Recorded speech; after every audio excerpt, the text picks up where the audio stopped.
할렐루야. 우리가 지난주에는 이 부자와 나사로에 관한 말씀을 살펴보았습니다. 여러분들, 부자가 죽어서 지옥에 떨어지게 되었는데 그가 지옥에 간 이유가 무엇입니까? 그는 돈이 많은 것이 문제가 아니었고요. 또 부자는 자색 옷을 입고 살았는데 신분이 높다는 뜻이죠.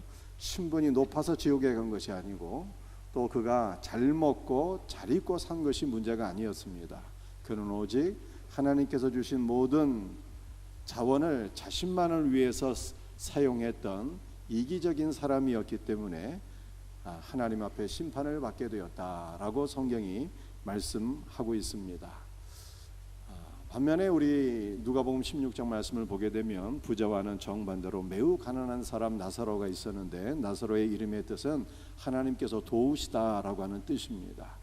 하나님께서 도우시는 자 나사로가 매우 많은 고난을 받게 되었습니다. 물질적으로도 가장 가난한 자였고요. 그는 부자의 대문 앞에 누워서 부자의 밥상에서 떨어지는 부스러기로 배를 채우고자 했지만 부자의 도움을 받지 못하고 오히려 부자가 키우는 개가 와서 그의 상처를 핥음에 나사로의 고통이 가중되었더라 말씀하고 있습니다. 부자는 얼마나 악한 사람이었는가 하면은 나사로의 고통을 전혀 돌보지 아니하고 오직 자기의 취미 생활을 위해서 개는 키우고 개에게는 먹을 것을 많이 주었지만 사람을 돌보는 일에는 전혀 관심이 없는 자였다라고 말씀하고 있습니다. 여러분도 우리가 이러한 사람 되면 안 된다는 것이죠. 오늘날 개 키우는 사람들 많이 있지만 자기의 취미 생활을 위해서 돈을 많이 쓰는 분들 많이 있지만 물론 그것도 다 좋은 일입니다. 그러나 우리 주변에 있는 영혼들 돌아보고 주님의 사랑과 긍휼을 베풀지 않으면 안 된다. 우리 모두는 하나님 앞에 선한 청지기로 살아야 된다라고 하는 것을 성경이 말씀하고 있습니다. 여러분들, 죽었더니 이 두 사람의 운명이 완전히 역전되었어요. 거지는 죽을 때 천사들에게 받들려서 아브라함의 품에 안기게 되었는데 이 아브라함은 예수님을 가리키는 거죠. 거지 나사로는 죽어서 예수님의 품 안에 안기게 되었어요. 여러분들, 유대인들은 밥 먹을 때 옆에 있는 사람 품에 안겨서 이 밥을 먹거든요. 그러니까 거지 나사로는 천국에서는 예수님과 함께 밥 먹고 예수님과 함께 생활하는 복된 위로와 생명과 안식을 누리게 되었다라고 하는 것을 보여주고 있는 것입니다. 반면에 부자는 어떻게 되었습니까? 그가 죽고 나서 음부 지옥의 불구덩이 속에 떨어지게 되었다라고 말씀하고 있습니다. 왜 부자는 이렇게 심판을 받은 것입니까? 두 가지 이유가 있는 거예요. 첫째로는 청지기의 사명을 감당하지 못한 것입니다. 두 번째, 더 큰 이유가 있는데 그것은 부자는 살았을 때 그저 현세의 복, 물질의 복만 강구했기 때문에 잘 먹고 잘 사는 것이 그의 유일한 기도의 제목이어 삶의 목적이었기 때문에 하나님께서 부자의 소원을 다 들어주셔서 그는 땅에서는 잘 먹고 잘 살았지만 내세에서는 더 이상 받을 복이 없었다는 것입니다. 그러므로 영원한 생명에서 그가 배제될 수밖에 없었어요. 그러므로 오늘 우리의 기도의 제목이 중요하다는 것입니다. 우리는 어떠한 복을 사모해야 되는 것입니까? 영원한 생명이신 주 예수 그리스도를 사모하고 그를 구하고 그를 누리게 될 때 우리의 신자는 이 땅에서부터 그리스도의 생명을 누릴 뿐만 아니라 영원토록 그리스도의 풍성한 은혜와 생명을 누리며 살게 될 것을 믿으시기를 바랍니다. 저와 여러분에게 참 복이 넘치기를 주님의 이름으로 축복합니다.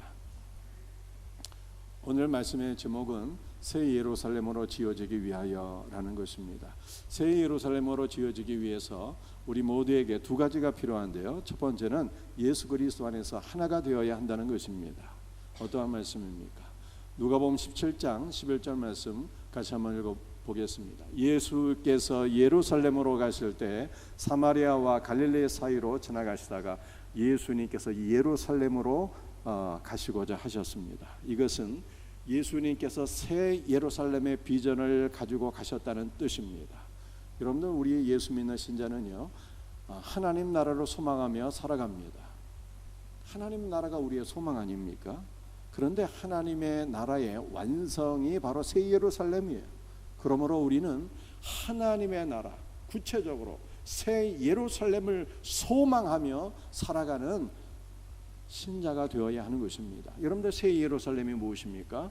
새 예루살렘은 바로 천상의 교회이요, 또한 신랑이신 예수 그리스도와 신부인 우리와의 온전한 연합이 새 예루살렘인 것입니다.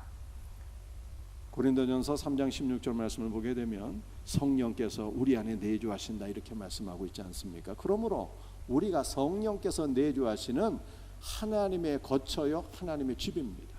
그런데 하나님께서 우리의 영혼을 부르시면 우리는 어디로 돌아가게 됩니까? 우리 구주 예수께로 돌아가게 되는 것입니다. 그러므로 사람이 죽을 때 뭐라고 표현합니까? 돌아갔다 이렇게 표현하죠. 돌아가셨습니다. 어디로 돌아가는 거예요? 우리 영혼의 창조자이신 그리스도께로 우리가 돌아가는 거예요. 그러므로 그리스도는 우리가 영원히 거하게 될 우리의 집이요 거처인 것입니다. 예수님은 우리 안에 거하시고 우리는 예수님 안에 거하게 되는 것입니다. 이 영원한 연합이 바로 새 예루살렘이라는 거예요. 예수님께서는 이 새 예루살렘의 비전을 가지고 예루살렘으로 올라가셨다라고 말씀하고 있습니다. 그런데 이 11절 말씀을 우리가 가만히 읽어보게 되면 이해하기가 쉽지 않아요. 예수님께서 새 예루살렘의 비전을 가지고 예루살렘으로 가셨어요.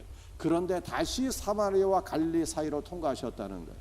여러분들 이스라엘의 지도를 보게 되면 맨 위쪽에 갈릴리 호수가 있습니다. 예루살렘은 저 남쪽에 있습니다. 사마리아는 가운데 있습니다. 예수님께서 예루살렘의 비전을 가지고 예루살렘으로 가셨는데 다시 갈릴리와 사마리아 사이를 통과하셨다는 거예요. 북쪽으로 올라가셔서.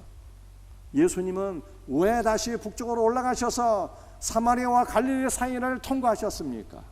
그것은 바로 갈릴리와 사마리아 사이에 있는 모든 분열과 갈등을 치유하시고 이들을 하나 되게 하도록 하시기 위해서 다시 북쪽으로 올라가신 것입니다.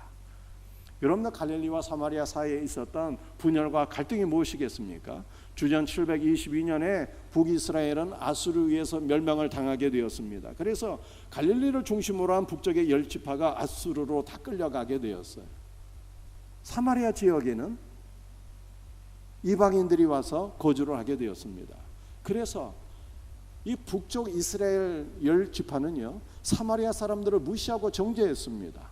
이방인들이 거주함으로 말미암아 이스라엘과 이방인들 간에 피가 섞여서 이 사마리아 사람들은 혼혈적이다, 튀기다 이렇게 무시하고 저들은 아브라함의 후손이 아니야, 우리와는 다른 종족이야 이렇게 판단한 것입니다. 반면에 사마리아 사람들도요 북쪽 이스라엘 10지파를 별로 좋아하지를 않았어요.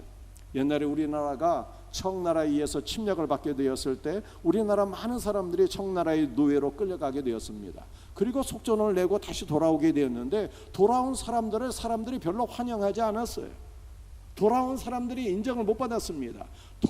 끌려갔다가 돌아온 여자분들을 뭐라고 표현했는가 하면은 환양녀라고 그랬어요. 다시 고향으로 돌아온 여자라는 뜻입니다.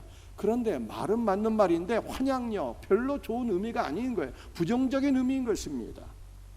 끌려갔다가 돌아온 사람들 환영받지 못했던 것처럼 사마리아 사람들도 북쪽 10지파 사람들 별로 인정하지 않았어요. 왜냐하면 너희들도 끌려갔다가 돌아온 거 아니냐, 환양녀라고 생각한 거예요. 우리의 입장에서 보면.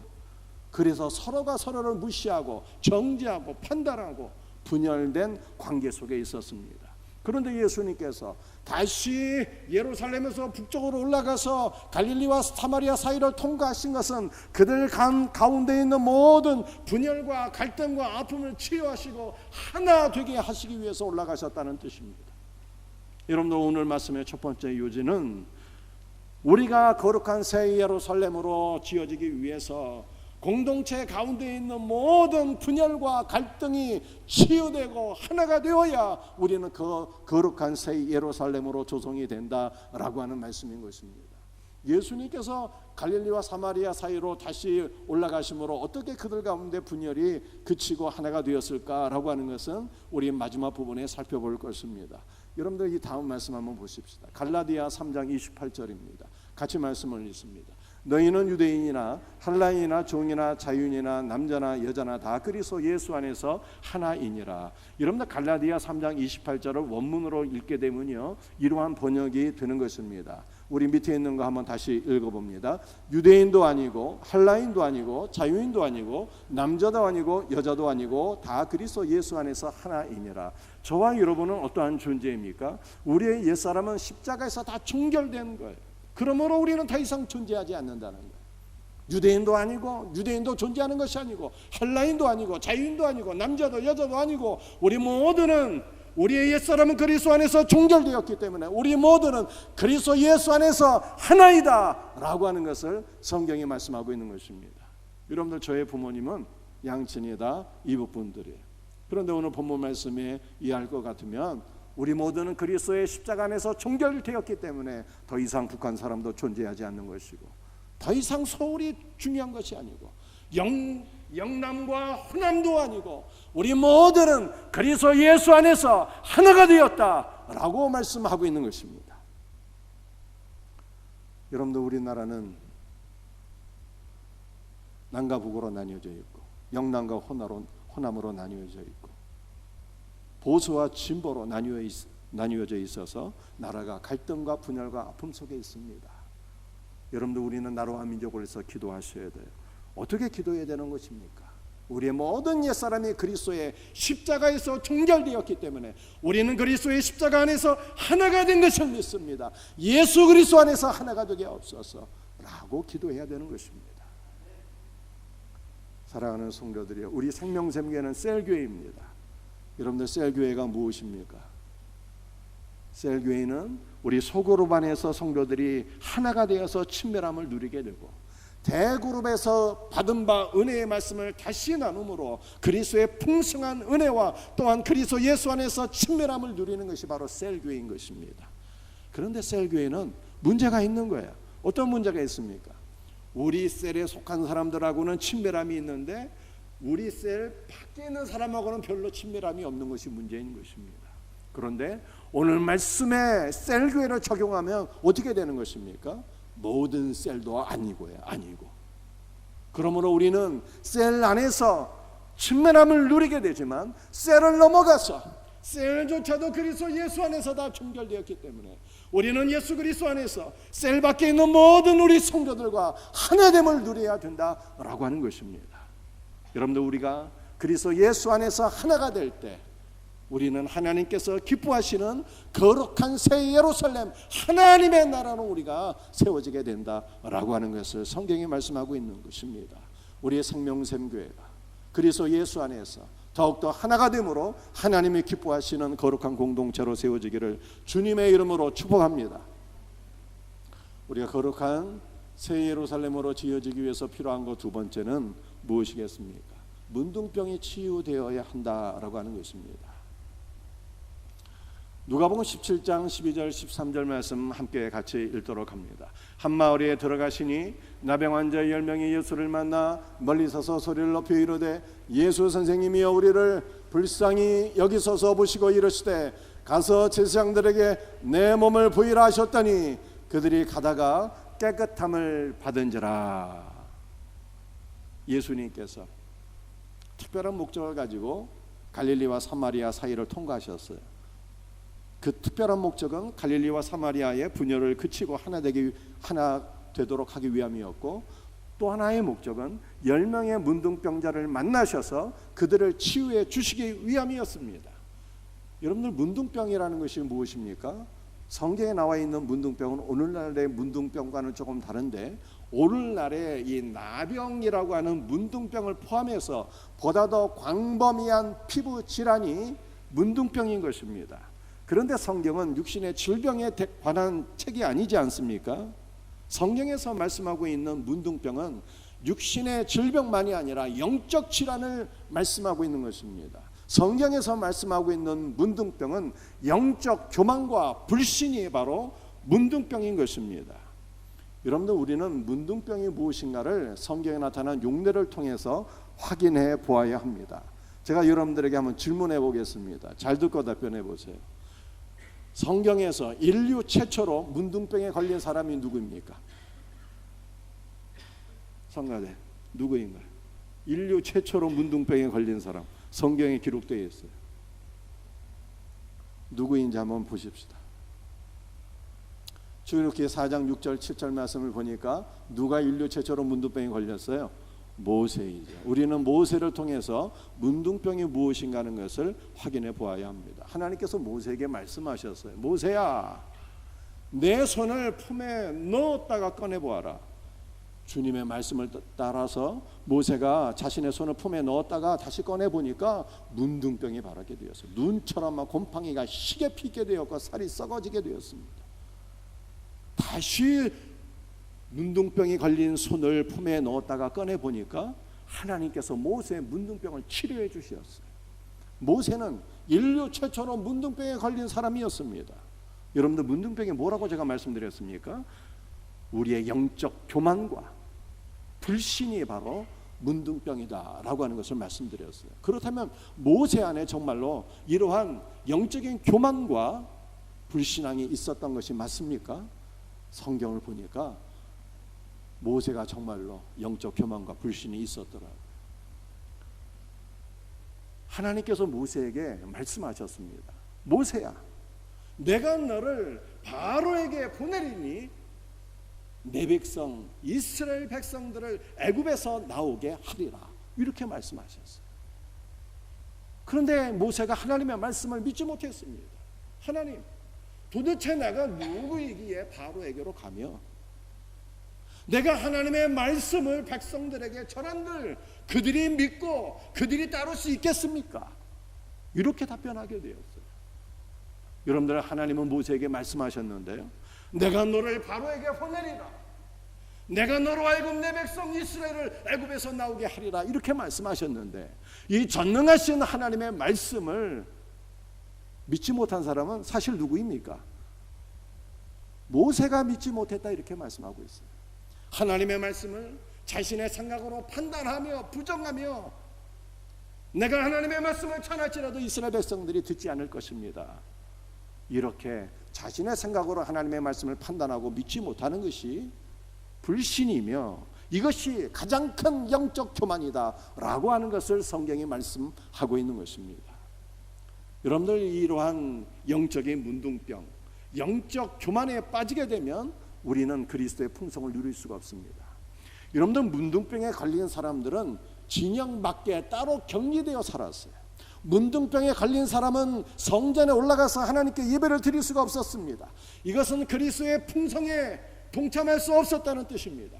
그리스도의 풍성한 은혜를 누리지 못하면 결단코 거룩한 성전으로 우리는 지어지지 못하는 것입니다. 그렇다면 모세가 문둥병에 치료받았던 것처럼 우리의 영적 교만과 불신도 치료받아야 될 터인데 우리의 영적 문둥병은 어떻게 고침받을 수가 있는 것입니까?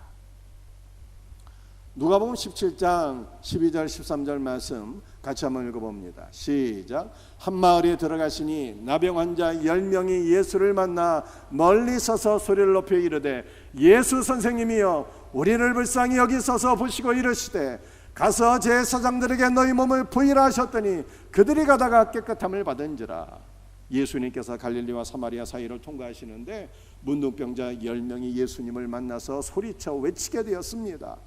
예수 선생님이여 우리를 불쌍히 여기소서 라고 간구했더니 예수님께서 그들을 치료해 주셨어요. 그러므로 여러분의 삶에 문제가 있다면 어떻게 해결받을 수 있습니까? 여러분들, 우리의 심령에 영적 교만과 불신앙이 자리 잡고 있다면 이러한 문둥병은 어떻게 치료받을 수 있는 것입니까? 예수님의 이름을 불러야 치료받는다, 성경에 그렇게 말씀하고 있어요. 우리도 문둥병자 10명처럼 예수님의 이름을 이 시간 한번 불러보기 원합니다. 제가 선창할 테니까 여러분들 후창해 보시기 바랍니다. 예수 선생님이여 우리를 불쌍히 여기소서. 여러분들, 선생님이여 라고 하는 단어는요, 이 가르치는 분이다, 학교의 선생님, 이런 뜻 아닙니다. 이 선생님 할 때 이 원어의 뜻은요, 감독, 장관, 사장, 주인, 이러한 뜻을 가지고 있어요. 여러분들, 우리가 어떤 매장에 가서 물건을 구입하는데 어떤 불공정한 일을 경험하게 되었습니다. 그러면 우리는 누구를 찾게 됩니까? 점원을 찾아서 점원한테 무슨 문제를 해결받을 수 있는 게 아니잖아요. 점원한테 무슨 권한이 있습니까? 사장한테 권한이 있죠. 그 사장님 어디 있습니까? 사장을 만나서 사장에게 내가 당한 이 불공정한 일을 하소연하고 뭔가 교환이든지 보상이든지 이런 것들을 요구하지 않겠습니까? 여러분들 10명의 문둥병자가 예수님을 만났는데 예수님을 자신의 인생을 감독하는 분이요, 내 삶의 모든 문제를 해결해 줄 수 있는 내 삶의 주인이라고 고백하면서 예수 선생님이여 우리를 불쌍히 여기소서 라고 기도한 것입니다. 사랑하는 성도들이요, 우리는 문제가 있을 때 누구를 찾아야 되는 것입니까? 예수님을 찾아야 되는 거예요. 우리의 삶에 환난이 있을 때 예수님께로 가야 소망이 있는 것입니다.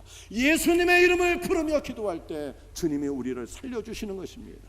우리는 문제가 있어도 주님을 찾고, 감사하는 일이 있어도 주님을 찾고, 늘 주님 앞으로 돌아가서 주님과 더불어 교제하는 복된 삶이 있기를 주님의 이름으로 축복합니다.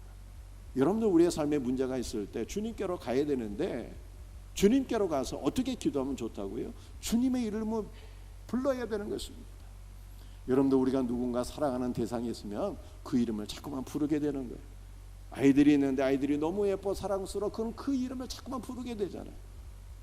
특별히 일도 없는데 이름을 부르는 거예요. 예뻐서 사랑스러워서.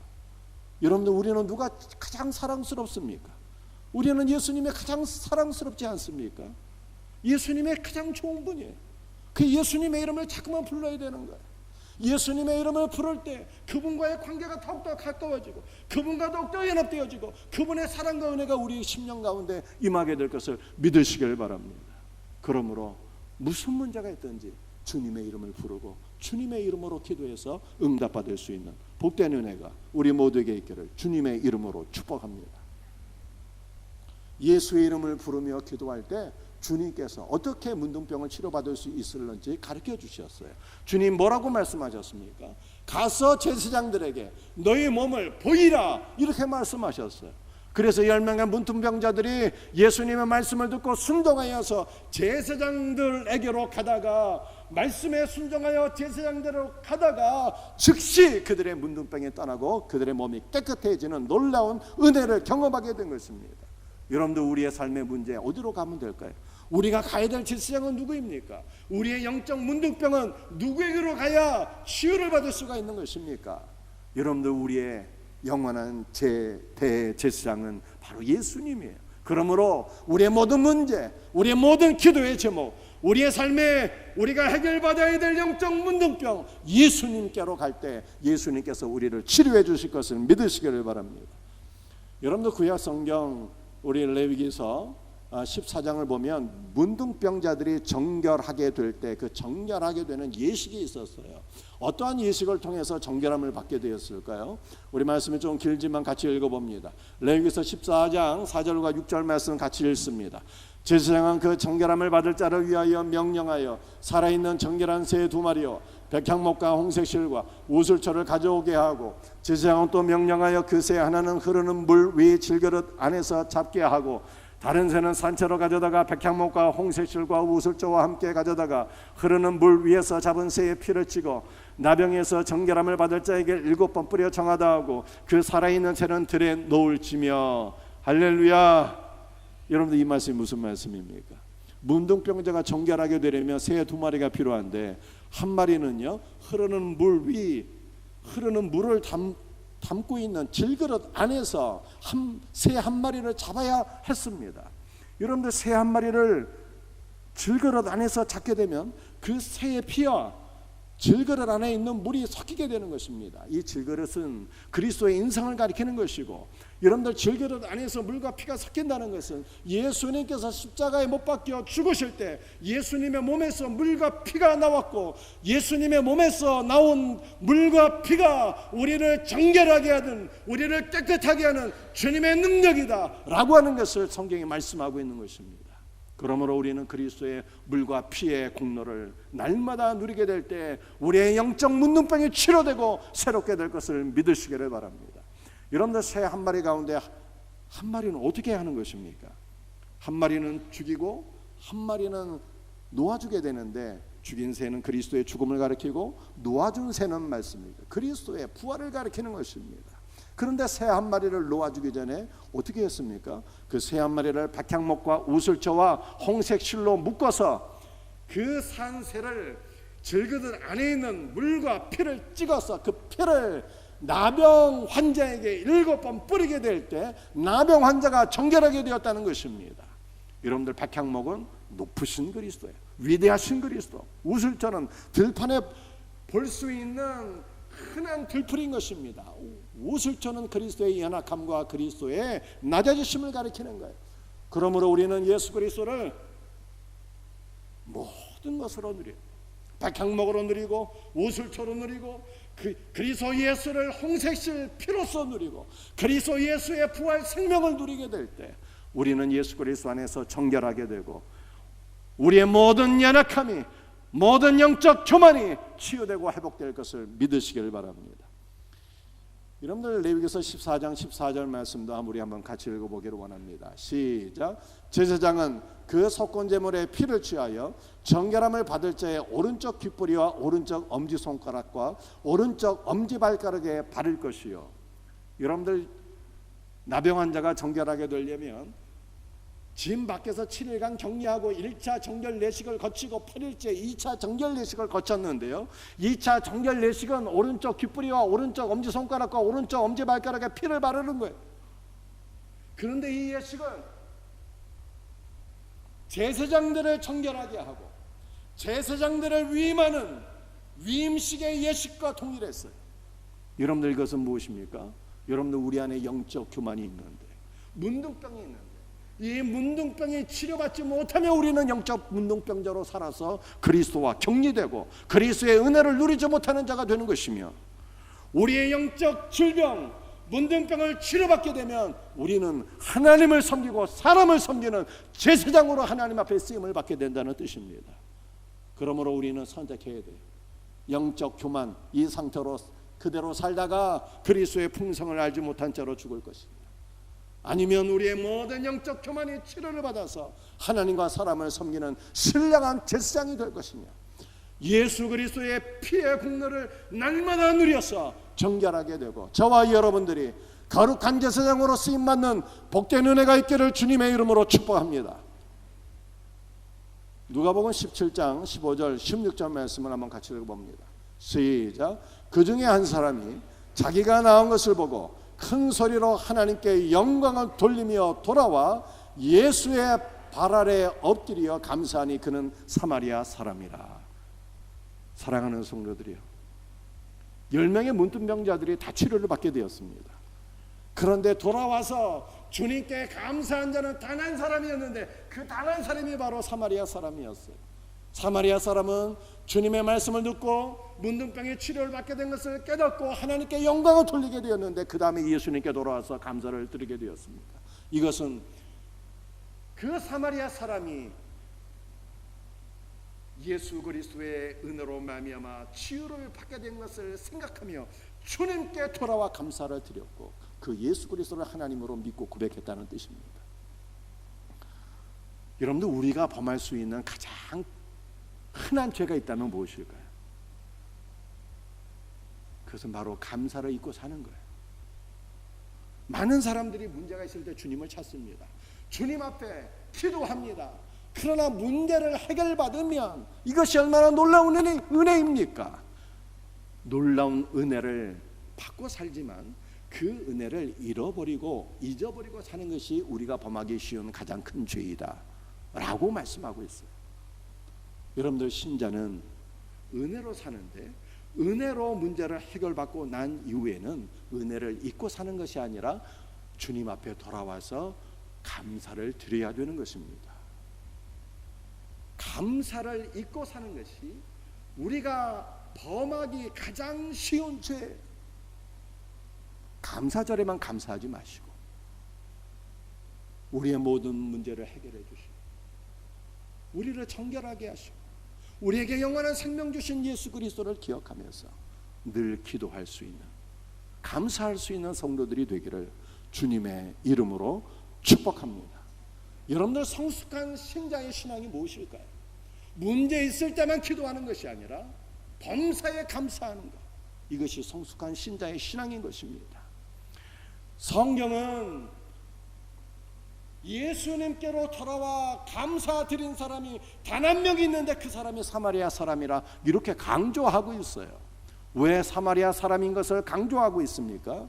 그것은 바로 사마리아 사람에 대한 편견을 깨트리기 위함이었어요.